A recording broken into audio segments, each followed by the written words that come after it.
do you experience body dysmorphia? Because it's front and center for me today. Because when I was sitting here earlier working, I have that pillow. I put the pillow on my lap, and now it's just habit to have the pillow on my lap. Even when you're not feeling it? Yeah. Okay. So sitting here now, I feel uncomfortable with my stomach. So I was just wondering, like, how you experience that in the body and then the mind when you're criticizing or picking apart your body. I also do the pillow thing. Not all the time, but when I feel like when I'm feeling it and or like right after we've eaten a big meal kind of thing. Always the big meal. The big meal or when I'm just feeling it. Like I just feel insecure. I'm feeling the body dysmorphia today. If we're sitting on the couch, I'll have the pillow. That's why sometimes I'll take it from you. And you won't realize it, but that's what it is. I think I feel it more in my mind than in my body though, because my body feels the same every day. Obviously, you could be sick or you could know you just ate a big meal last night and still feel a little heavy in the morning. But we go to the gym every day. We're considered to be active people. So our body isn't actually changing that much from day to day. I think I feel it more in my head or my mind. And I think it's maybe, I've heard this before, amplified for someone like me who maybe used to be overweight, lost a bunch of weight, and now maybe in the last 4 years since we've been together and started going to the gym, gained a little bit of weight back. I know a lot of it's muscle weighs more than fat, but the minute you gain anything, it's just like it's a mental struggle, I think.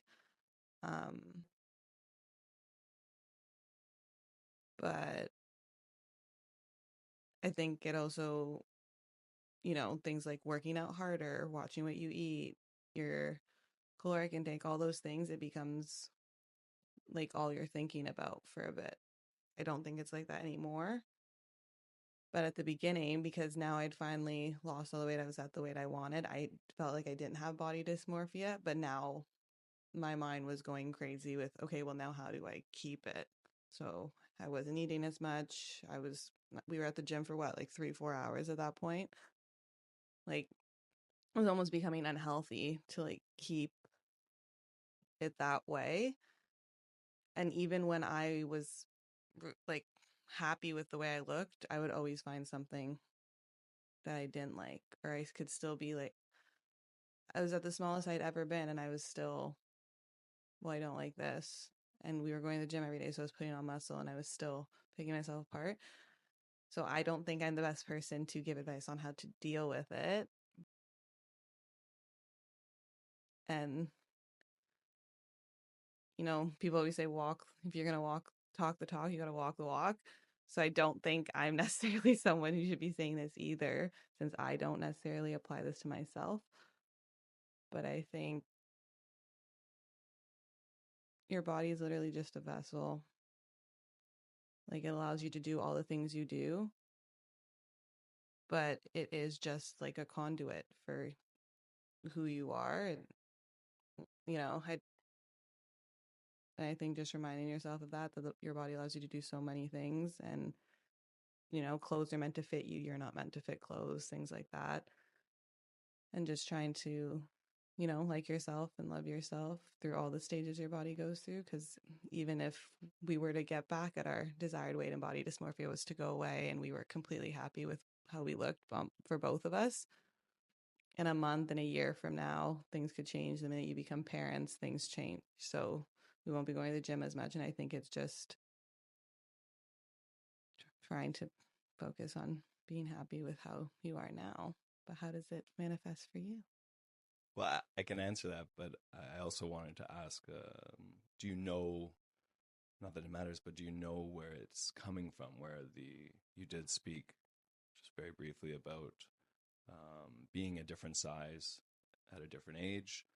Is it only that? So having that experience growing up, are there other things that contribute? Well, I know people who are not overweight, who have never been overweight. My best friend is one of the smallest people I've ever met, and she actually has the opposite struggle. She wants to put on weight because people make comments about her being too small.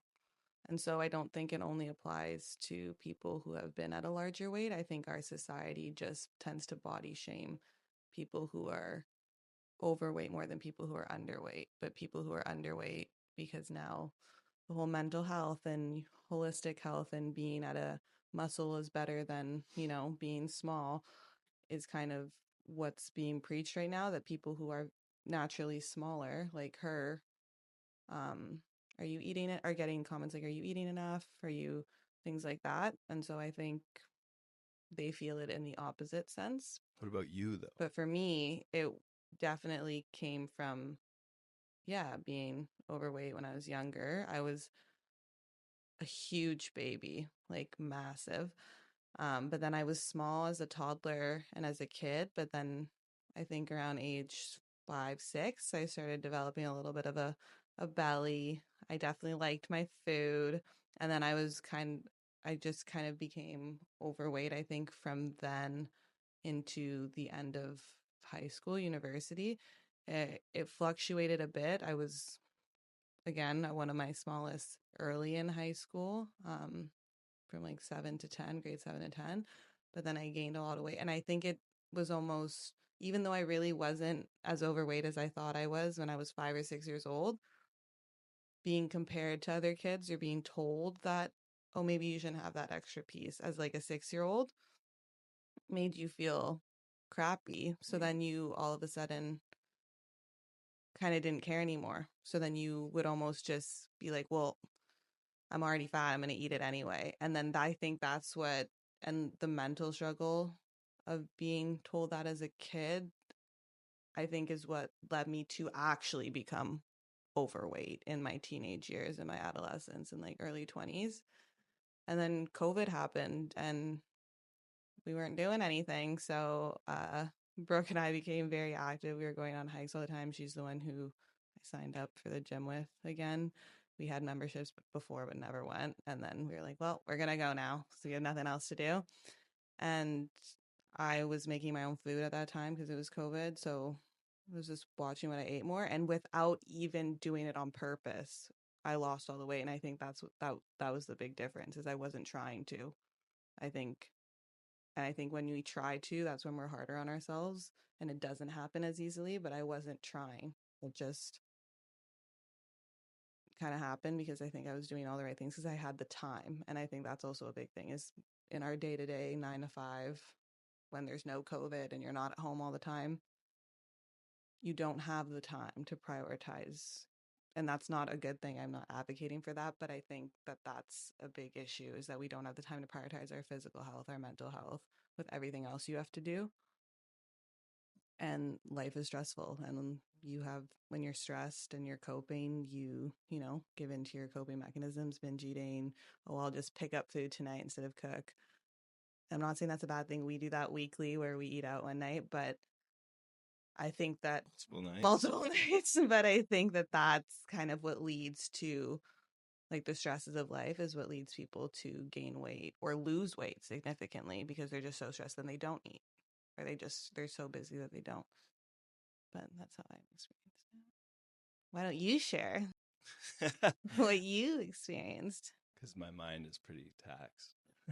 Your mind's taxed? You're done? Okay. I don't know if it's the lights or just like, let's go eat something. oh, eat. Yeah. Okay.